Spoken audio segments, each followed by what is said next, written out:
statique parce que vous n'avez pas véritablement impliqué dans vos chansons les réalités. C'est-à-dire que mettre un peu du Naija, un peu comme on dit, mettre un peu de la world music pour essayer de réarranger cela pour être compétitif sur le marché, d'où la présence aujourd'hui de la nouvelle génération au devant de la scène, très adulée certainement par le public. Et on se demande pourquoi ne pas vous réadapter aussi rapidement à cette nouvelle tendance-là. Tu poses là un sérieux problème. Et je voudrais dire que la réalité est là. Le Makossa de 1950 n'a jamais été celui de 1970. Et celui de 1970 n'a jamais été celui de 1990. Cela veut dire que, nous l'avons dit au début ici, que le Makossa, une musique peut avoir une mutation, une évolution. La musique doit être évolutive, tout d'ailleurs. Mais il s'agit de savoir comment faire évoluer la musique. La réalité, c'est que, tel que je vous l'ai dit, tu ne peux pas être en 2022 ou en 2023 et vouloir faire le Makossa de 1950. Ça ne passe pas. Parce que la réalité n'est plus la même. L'environnement n'est plus le même. Alors, nous devons travailler, nous les musiciens, dans ce sens. Parce qu'il y a de nouvelles sonorités. Voyez-vous, il y a de nouvelles sonorités. Nous devons prendre ça en compte. Vous voyez, tout à l'heure, je vais un peu rebondir sur la question qui a été posée à mon confrère. Parce qu'aujourd'hui, le talent seul ne suffit pas. Il faut être accompagné. Il faut tout un artiste, toute une équipe.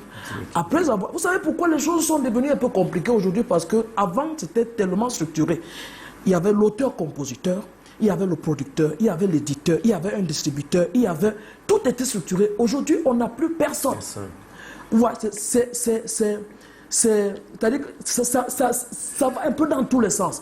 Donc je pense qu'aujourd'hui, je prends par exemple, j'ai souvent cette habitude de prendre cet exemple de cet album de mon grand frère Lunga Lunga, Kirikou, qui n'est pas un Makossa comme à l'ancien, mais c'est du Makossa qui a reçu des nouvelles sonorités, des nouvelles influences, mais qui n'est pas sorti complètement du cadre de, comment est-ce que je peux appeler ça, de la mamelle même de la chose. Nous pouvons travailler dans ce sens. On ne peut pas rester figé. Écoutez mes chansons. D'ailleurs, j'ai des featuring dans mes albums que les gens n'ont pas souvent l'habitude d'écouter. J'ai fait une chanson en duo avec Dynastie le Tigre, qui est carrément, qui n'a rien à voir avec du Makossa, mais qui est une sorte de mixage, parce qu'il faut aussi ça. Mais malheureusement, aujourd'hui, il faut aussi souligner que quand on fait une musique, elle doit être promue. Si nous voulons faire du Makossa de façon évolutive, est-ce que nous sommes soutenus?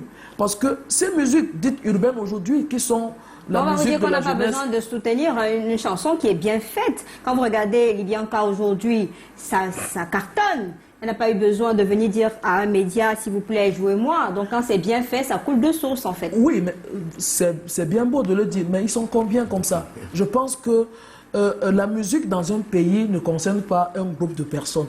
C'est un patrimoine qui concerne... Nous devons être... chaque Camerounais doit être jaloux de cette culture. De savoir que voilà le Makossa, voilà le Bikoussi. Qu'est-ce qu'on peut faire de ces musiques? Parce que si le Cameroun... si nous ne nous mettons pas ensemble... Vraiment, je prends toujours l'exemple. Canal 2 qui se mettait dans la promotion. Il y a en 2002, 2003, 2003... Il y avait tout un espace, 41 heures de temps de promotion de la musique et vous... ça continue d'ailleurs avec les... Et regardez le résultat que cela a produit. Aujourd'hui, il n'y a plus cet accompagnement-là. Ben, bon, je pense que nous pouvons nous asseoir, il n'est pas toujours tard, nous pouvons nous asseoir pour trouver des solutions.